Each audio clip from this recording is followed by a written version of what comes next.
I bought a house in a community without an HOA. I wanted my home to be my home, and that includes making it look the way that I want. I also chose a neighborhood that already has fun, colorful houses instead of just plain earth tones. I finally got to the point where I could repaint my house.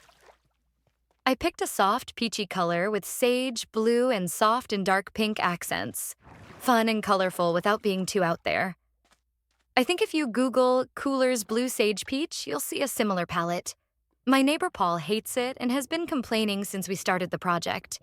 He also made his opinion known that he hates our front lawn. Lots of wildflowers and sunflowers, fun garden flags, a little free library, etc. Each and every time I've told him that I don't care. Truly, I don't. And I've suggested a few times that maybe he'd be happier in a HOA community that has control over everything and forces people into having earth-toned homes. Paul got angry when I suggested that and said he's lived in his home for 15 years and shouldn't have to move. I told him, okay, well, you'll have to learn to live with a little color. Last weekend, I was putting in pavers that my niece and I had painted together. They're all things like ladybugs, turtles, birds, etc. in fun colors. I adore them, and my niece is so excited she gets to be a part of my home. Paul came over to complain yet again, saying it was all an eyesore. And my niece was here. So I just told him, it's time for you to grow up and get over what I'm doing with my house. He got even pissier and told me that I have no right to talk to him this way. Do I know who I'm talking to? I told him to just go away and get a life. If he has so much free time to bitch and moan about a colorful house, maybe he should get a hobby. He stormed off, calling me a nasty piece of work. My niece was cracking up on the side. For the record, no one in my family is uptight. We really don't care about cursing. I know some people still clutch their pearls over it around kids. She's 15, but I'm sure she says worse. Anyway, one of the other neighbors came to tell me that he's been flapping his yap about how disrespectful I am to talk to him like that.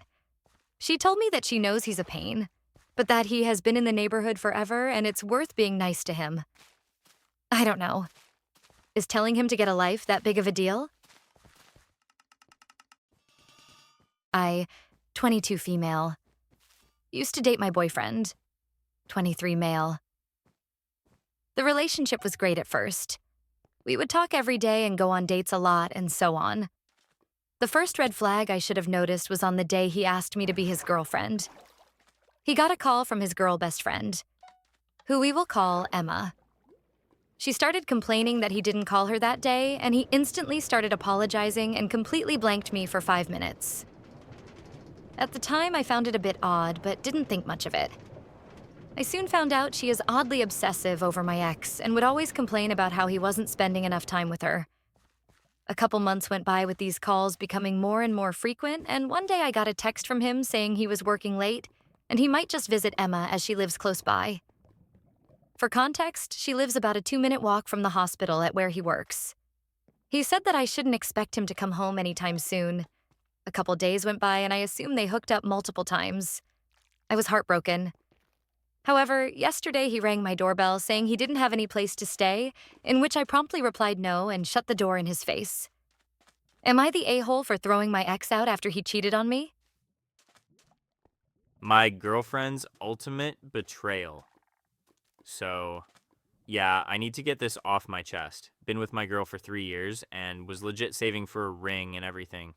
Then her phone starts blowing up at 2 a.m. like every night. She's all, it's just work stuff, but like at 2 a.m.? Come on. I know everyone says don't go through your partner's phone, but whatever, I did it anyway, and holy crap, my life just exploded right there.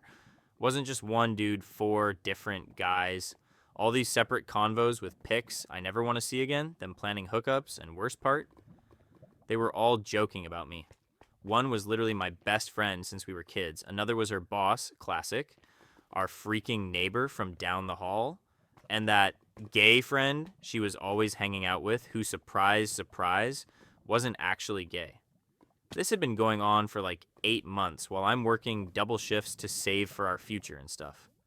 When I finally confronted her, I thought she'd at least try to deny it or cry or something. Nope. She straight up laughed and was like, "Took you long enough to figure it out." Said I was too predictable and she was bored. My so called best friend texted later saying it wasn't personal and these things happen. Like, what the fuck, man? I just grabbed my stuff that night while she went out to clear her head, which probably meant hooking up with one of them, TBH. It's been like 2 months now. Moved to a different city, blocked all their asses, started therapy because I was messed up. Then yesterday she calls from some random number crying about how she made a huge mistake.